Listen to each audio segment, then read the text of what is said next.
ನಾವು ಇವಾಗ ವಿಜಯವಿಠಲ ದೇವಸ್ಥಾನದ ಹತ್ರ ರೀಚ್ ಆಗಿದ್ದೀವಿ. ಮುಂದೊಂದು 1 ಕಿಲೋಮೀಟರ್ ನಡಿಬೇಕು. ಸೊ ನಡ್ಕೊಂಡು ಹೋಗೋದಕ್ಕೆ ಬಂದಿದ್ದೀವಿ. ಯಾಕಂದರೆ ಗಾಡಿ ವೆಯ್ಟ್ ಮಾಡಿದ್ರೆ ತುಂಬ ಲೇಟ್ ಆಗುತ್ತೆ, ತುಂಬ ಜನ ಇದ್ದಾರೆ. ಒಂದು ಅರ್ಧ ಮುಕ್ಕಾಲು ಗಂಟೆ ಆಗ್ಬೋದು. ಇವಾಗ ಆಲ್ಮೋಸ್ಟ್ ರೀಚ್ ಆದ್ವಿ. ನಾವು ವಿಜಯವಿಠಲ ದೇವಸ್ಥಾನದ ಹತ್ರನೇ ಇದ್ದೀವಿ. ಊರಿನ ನಡೆಯೋದಕ್ಕಿದೆ. ಸುಸ್ತಾಗ್ತಿದೆ ನಡೆಯೋದಕ್ಕೆ, ಜೀವ ಹೋಗ್ತಾ ಉಂಟೇಳಿ.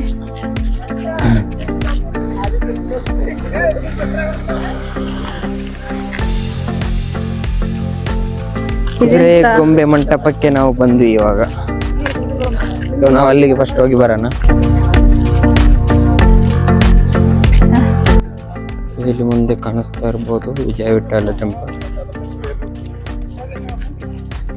ಒಳಗಡೆ ಹೋಗಿ ಏನೇನಿದೆ ಅನ್ನೋದನ್ನ ಎಕ್ಸ್ಪ್ಲೋರ್ ಮಾಡೋಣ. ಹೋಗಿ ನಮ್ದು 50 ರೂಪಾಯಿ ನೋಟಲ್ಲಿ ಏನಲ್ಲಿ ಪಿಕ್ಚರ್ ಕಾಣಿಸ್ತಾ ಇದೆಯಲ್ಲ, ಸೊ ಇದು ಇರೋದು ಇದೇ ವಿಜಯವಿಠಲ ದೇವಸ್ಥಾನದ ಒಳಗಡೆ. ಸೊ ಅದನ್ನು ತೋರಿಸ್ತೀನಿ ನಾನು ಇವಾಗ ನಿಮಗೆ. ರೀಚ್ ಆದ್ವಿ, ಇವಾಗ ಒಳಗಡೆ ಹೋಗ್ಬೇಕು ಇವಾಗ. ಸೊ ಇವಾಗ ಒಳಗಡೆ ಬಂದ್ವಿ ವಿಜಯವಿಠಲ ಟೆಂಪಲ್ ಒಳಗಡೆ. ನೋಡಿ ಎಷ್ಟು ಚೆನ್ನಾಗಿದೆ ಟೆಂಪಲ್, ತುಂಬಾ ಚೆನ್ನಾಗಿದೆ. ನಿಮ್ಗೆ ಇವಾಗ ತೋರಿಸ್ತೀನಿ ನಾನು 50 ರೂಪಾಯಿ ನೋಟಲ್ಲಿ ಇರುವಂತಹ ಇಮೇಜ್ ಒಂದು ಇದೆ ನೋಡಿ. ಇಲ್ಲಿ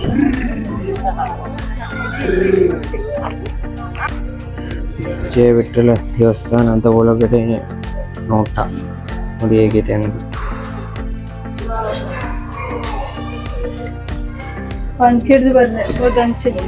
ಹೇಗಿದೆ ನೋಡಿ.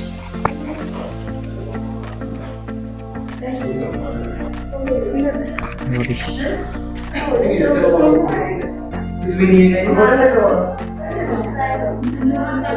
ಫುಲ್ ಕತ್ತಲೆ ಜಾಗ, ನಿಗೂಢವಾದ ಜಾಗ, ನೀರು ಹೋಗ್ಲಿಕ್ಕೆ ಇರುವಂತಹ ಒಂದೊಂದು ಮಂಟಪಗಳು ಎಷ್ಟು ಚೆನ್ನಾಗಿದೆ ಅಂದ್ರೆ.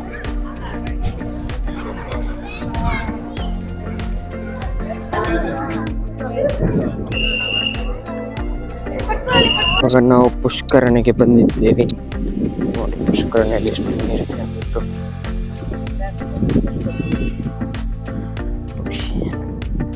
ಚೆನ್ನಾಗಿದೆ ಪುಷ್ಕರಣಿ. ಮಧ್ಯದಲ್ಲಿ ಒಂದು ಚಿಕ್ಕ ಮಂಟಪ ಇದೆ ಇಲ್ಲಿ.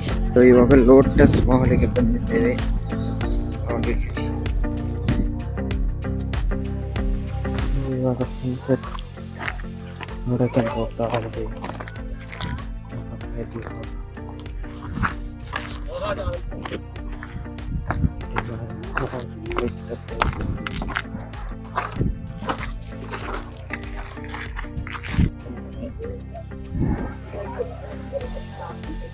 ಸನ್ಸೆಟ್ ಆಗೋ ಟೈಮ್ ಆಗ್ತಾ ಬಂತು. ಸನ್ಸೆಟ್ ನೋಡಕ್ ಹೋದಾಗ ಇದನ್ನ ನೋಡಿದ್ವಿ. ಇಲ್ಲಿ ಈ ತರ ಇದೆ. ಇದು ಯಾರಿಗಾದ್ರೂ ಏನಂತ ಗೊತ್ತಿದ್ರೆ ಕಮೆಂಟ್ ಮಾಡಿ.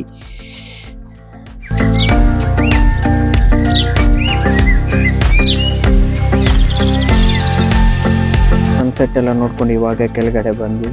ಸೊ ಇವತ್ತಿನ ದಿನ ಚೆನ್ನಾಗಿತ್ತು, ಚೆನ್ನಾಗಿ ಎಂಜಾಯ್ ಮಾಡೋದು, ಆಗೋಷ್ಟು ಪ್ಲೇಸ್ಗಳನ್ನ ಕವರ್ ಮಾಡಿದ್ವಿ. ಸೊ ಎಲ್ಲ ಪ್ಲೇಸ್ಗಳು ಚೆನ್ನಾಗಿತ್ತು. ಇನ್ನು ನಾಳೆನೂ ಕೆಲವೊಂದು ಪ್ಲೇಸ್ಗಳು ವಿಸಿಟ್ ಮಾಡೋದಕ್ಕಿದೆ. ಸೊ ಅದು ಇನ್ನೊಂದು ಪಾರ್ಟಲ್ಲಿ ಬರುತ್ತೆ. ಸೊ ಈ ವಿಡಿಯೋ ಇಷ್ಟ ಆಗಿದೆ ಲೈಕ್ ಮಾಡಿ, ಶೇರ್ ಮಾಡಿ ಆ್ಯಂಡ್ ಕಮೆಂಟ್ ಮಾಡಿ. ಆಲ್ಸೋ ಸಬ್ಸ್ಕ್ರೈಬ್ ಮಾಡಿ. Thank you. Bye bye. Bye bye.